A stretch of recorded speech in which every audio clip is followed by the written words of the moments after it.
गद्दारी या कोई और आप लगाएं आर्टिकल से, यानी कि इतनी क्लैरिटी अगर अपोजिशन के रैंक्स में है तो फिर ये जो इल्ज़ाम गवर्नमेंट की तरफ से लग रहा है कि मुकामी आलाकार जो है इस इंटरनेशनल साजिश के हमारे अपने लोग हैं, तो वो मेरे ख्याल से इल्ज़ाम जो है शायद उसको नेगेट ये जो फैक्ट्स हैं वो कर रहे हैं।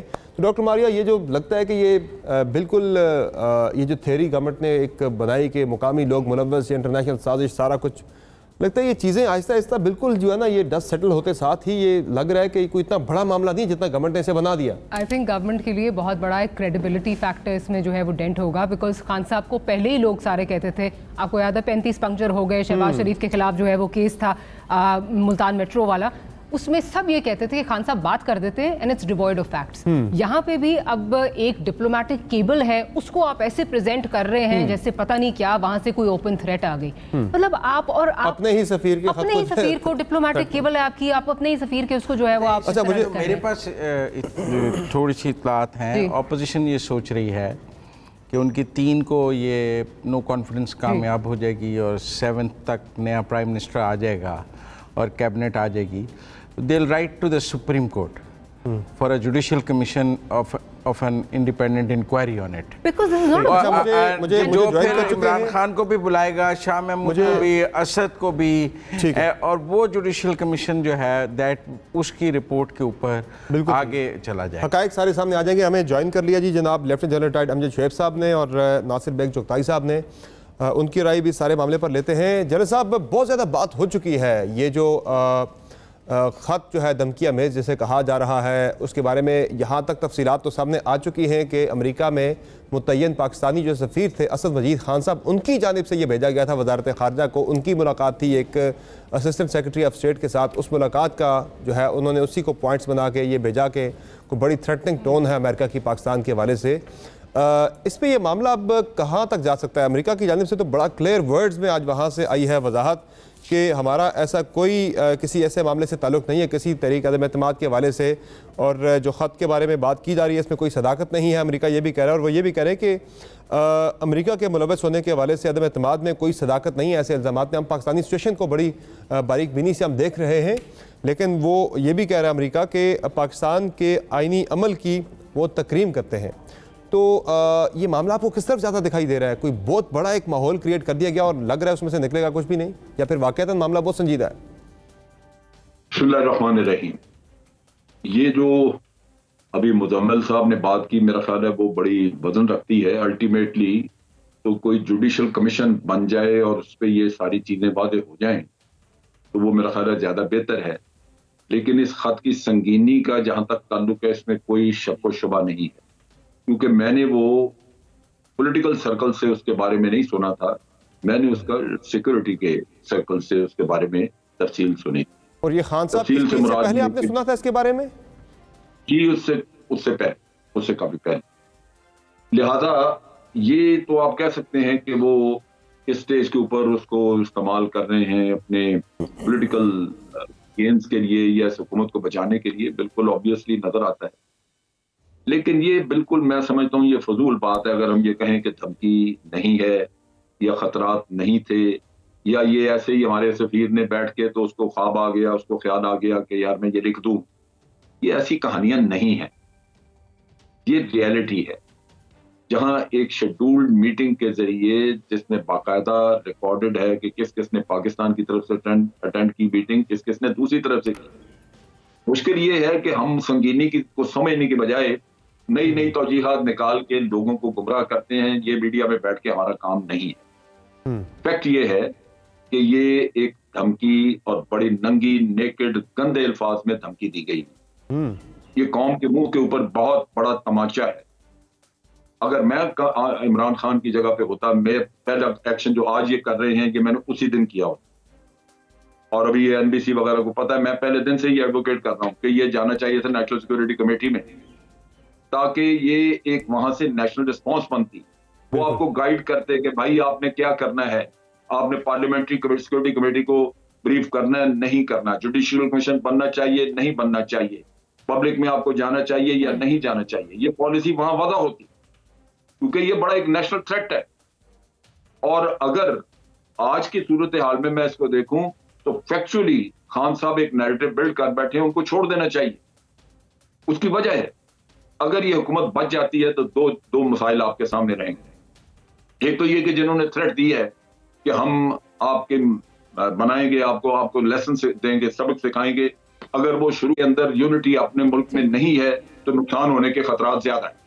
दूसरी चीज ये है कि आज अगर खान साहब किसी मुश्किल से दो चार हैं तो उसकी बुनियादी वजह यह थी कि वो हुकूमत खड़ी बैसाखियों पे थी, उनके पास ये छोटी छोटी दो चार पार्टियां जो आज उनको ब्लैकमेल कर रही हैं, जो उनको जलीलो खार कर रही हैं, कभी इधर से कीमत वसूल करती हैं, कभी उधर से, तो उनसे उनकी जान छूट जाएगी। अगर हुकूमत बच जाए और वो साथ ही रहे तो आज ये बाद में भी ब्लैकमेल भी होते रहेंगे और साथ बाहर से भी जो खतरा था वो भी बिल्कुल। If you allow me to interject, मैं ये पूछना चाह रही थी, आपने कहा कि आपने इस खत के बारे में बहुत देर पहले खान साहब की स्पीच से पहले भी आपने जो है इस बारे में सुन रखा था। ये आपसे जानना चाहूँगी कि इस पे फिर जो, क्योंकि जब हम पूछते रहे मिनिस्टर से कि अस्करी क़यादत का इस पे रिस्पांस क्या था, तो most of them said no comment जिस दिन ये हुआ। आपकी क्या इस पे जो है वो इन्फॉर्मेशन है कि उधर से क्या जवाब आया या वहाँ से क्या रिएक्शन था? बिकॉज अपेरेंटली जब खान साहब ये बात करते तो लग रहा था कि अगर अस्करी क़यादत को पता है तो उन्होंने मे बी इसको इतना सीरियसली नहीं लिया, जिसकी वजह से मीडिया पे भी ये बहस चल रही है। देखिए उसमें अस्करी क़यादत मे बी इसको इतना सीरियसली नहीं लिया, जिसकी वजह से मीडिया पे भी ये बहस चल रही है। देखिए उसमें अस्करी क़यादत का वो रोल नहीं है जो आप समझते हैं कि वो उनको सीरियसली ले रहे। नहीं, ये पॉलिटिकल इशू है जिसको आगे आपने हैंडल करना था। उसमें पहली बात जो अस्करी क़यादत एडवाइस करती है, जो पहली चीज थी वो है नेशनल यूनिटी। अगर आज सारी कुव्वतों को ये पता हो कि ये थ्रेट बाहर से है तो पाकिस्तान के ज्यादातर समझदार लोग सवाए चंद एक जो आलाकार बने हैं इसमें, बाकी सब चाहेंगे कि एक यूनिटी हो और हम अपने थ्रेट्स को इकट्ठे फेस करें। कौन चाहेगा कि पाकिस्तान की फॉरेन पॉलिसी जो है वो आजाद ना हो? ज्यादा 99% चाहेंगे कि वो सवाल इसके कि जिनके कुछ चाहते। जनरल साहब, अब जब के खत सामने आ गया है और आप भी उसके हकायक की तो बिलवास्ता तस्दीक कर ही रहे हैं, तो फिर भी अगर पीटीआई की अपनी पार्टी उस अपने लीडर पर एतबार नहीं कर रही है और उनके रोज़ एक दो दाने टूटते जा रहे हैं, कभी बलूचिस्तान से, कभी पंजाब से, कभी मरकज़ से, तो जब एक आदमी की अपनी टीम ही उसके साथ खड़ी होने को तैयार नहीं है तो आप कह रहे हैं कि उसे मुल्क की कप्तानी दे दी जाए, रखें। ये नहीं, मैं तो मेरा मतलब है जो अपनी टीम को अपनी मैं नेशनल यूनिटी की बात नहीं कर रहा, वो अपनी पार्टी को तो इकट्ठा रख ले। अगर वो अपनी पार्टी इकट्ठी नहीं रख पा रहा तो मुल्क को क्या इकट्ठा रखेगा? जी जनरल साहब, मुझे पता है ये बार बार आप यही क्वेश्चन करते हैं, मैं इसका जवाब आपको समझा देता हूँ। देखिए पहली बात यह है कि मैं तो ये नहीं कहता कि उसको रखनी चाहिए हुकूमत, मेरा तो रिकमेंडेशन है कि वो छोड़े, क्योंकि छोड़ने में दो उसको फायदे जो मैंने समझाया। पहला फायदा ये कि पाकिस्तान के खिलाफ जो रिएक्शन आने की धमकी है उसमें यह लिखा हुआ है कि अगर नो कॉन्फिडेंस मोशन जो है वो कामयाब हुई तो फिर आप कॉन्सिक्वेंसेस फेस करेंगे। तो मैं तो पहली दफा ये चाहूंगा भी वो कॉन्सिक्वेंसेस ना आए। दूसरी तरफ ये है कि खान साहब अगर हुकूमत में रहते हैं तो ये जो छोटी छोटी दो ढाई बंदों की पार्टियां, इनसे ब्लैकमेल पहले भी हो रहे हैं, फिर भी होते रहेंगे, तमाशा बना रहेगा। क्या हक बनता है कि जिस पार्टी के 4-5 पार्टी वो निचोड़ दे सबके वसाइल, वो कहे जी मुझे दे दें? लेकिन जनरल साहब ये जो बात कर रहे हैं कि नो कॉन्फिडेंस मोशन अगर फेल होती है तो आप कॉन्सिक्वेंसेस फेस करें। जी तो मेरे पास जरा बात मुकम्मल कर लें।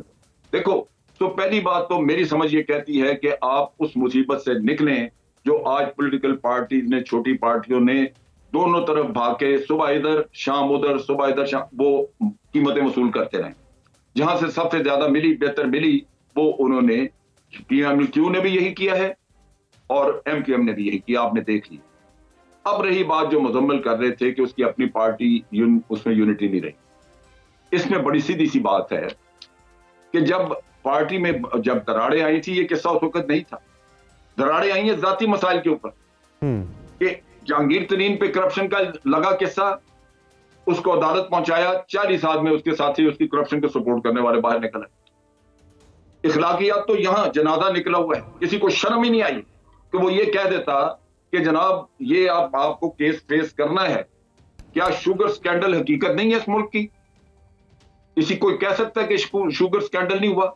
और ये जो किया है, जो शुगर स्कैंडल हुआ, वो शुगर मिल ओनर्स एसोसिएशन जो है ये उसकी प्लानिंग थी, उसमें ये सारे मेंबर। जनरल साहब मुझे क्विकली एक जवाब आपका चाहिए। जनरल साहब मुझे क्विकली आपका जवाब चाहिए। मैंने फिर एनबीसी की तरफ ही जाना है। वो जो आप कह रहे हैं कि अगर ये तहरीक अदम एतमाद नाकाम हुई तो उसके कॉन्सिक्वेंसेज होंगे, तो इसका मतलब है कि इस खत में मुखातिब जो है वो इमरान खान साहब नहीं, किसी और कोई और मुखातिब इसमें? उसमें दो चीजें और हैं, देखिए मैं बताऊं, और जो फायदा है इनके छोड़ देने से, जो फायदा है, एक तो उन्होंने कॉन्सिक्वेंसेज का इसलिए कहा कि वो इमरान खान की जात को सामने नहीं देखना चाहते, हुकूमत में नहीं देखना चाहते। उनका मतलब है कि हर हालत में इस आदमी को निकाला जाए, ये नो कॉन्फिडेंस कामयाब वो होनी किससे चाहिए। मुखातिब थे फिर वो, यानी कि किसको ये कहना चाह रहे थे कि अगर नाकाम होगी तो कॉन्सिक्वेंसेज होंगे?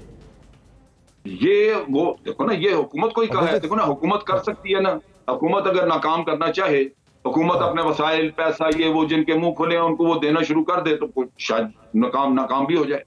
लेकिन ये एक वार्निंग है कि अगर ये नाकाम होती है तो इसकी सजा। दूसरी बात जो बड़ी इंपॉर्टेंट है, बहुत इंपॉर्टेंट है, वो उन्होंने इसमें इस चीज में वाज़ेह कहा है कि ये जो रशिया का दौरा था, ये हमें पता है कि ये इमरान खान का जाती फैसला था, इसमें रियासत शामिल नहीं थी। तो वो चाहते हैं कि इसको सजा दी जाए। अब किस्सा ये है कि हकीकत ये है कि ये दौरा जो किया गया, ये तमाम लोगों से मशावरत के बाद किया गया। उसमें आर्मी की लीडरशिप भी शामिल थी, उसमें हमारे एक्स एम्बेसडर शामिल थे, उसमें ये हमारे जो एजाज चौधरी साहब हैं, इंस्टीट्यूट ऑफ इंस्टीट्यूट स्टडीज वाले, उनको भी शामिल किया हुआ था, उनसे भी पूछा गया। तो अपना फॉरेन ऑफिसर था ही था, सबसे मुशावरत करके एक नेशनल कंसेंसस के साथ वो गए।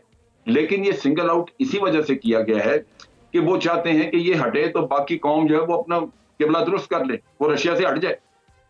और ये हद जनरल साहब आप कंफर्म करेंगे ये अमेरिका की तरफ से ही, यानी कि वहां से हमारे सफीर ने ही भेजा था? नहीं, ये जरूरी नहीं है। जो मुझे लगता है, मैं देखा नहीं, मुझे जो समझ लगी बातचीत में, वो ये है कि मगरबी मुल्कों का जो 5-4 का इत्तेहाद जो लगा हुआ है रशिया के खिलाफ इस वक्त, उनमें से एक मुल्क जो कि अमेरिका के बहुत करीब है, उसने ये दिया। और मैं अगर उसको इंटरप्रेट करूं तो मुझे लगता है कि लेटर बरतानिया से चला है और वहीं सारी प्लानिंग हुई, जबकि अमेरिका से लेटर डायरेक्ट नहीं आया, लिहाजा अमेरिकी कह सकते हैं कि हमने नहीं लिखा। मगर ये उनके बिहाफ पे लिखा है, जिसमें उस लेटर में है कि ये हाईएस्ट लेवल पे इन मुल्कों में ये कंसिडर करके तो आपको ये लिखा जाए। ठीक है। एनबीसी आपकी क्या राय है सारे मामले पर? लगता है कि मामला जिस तरह जनरल साहब बता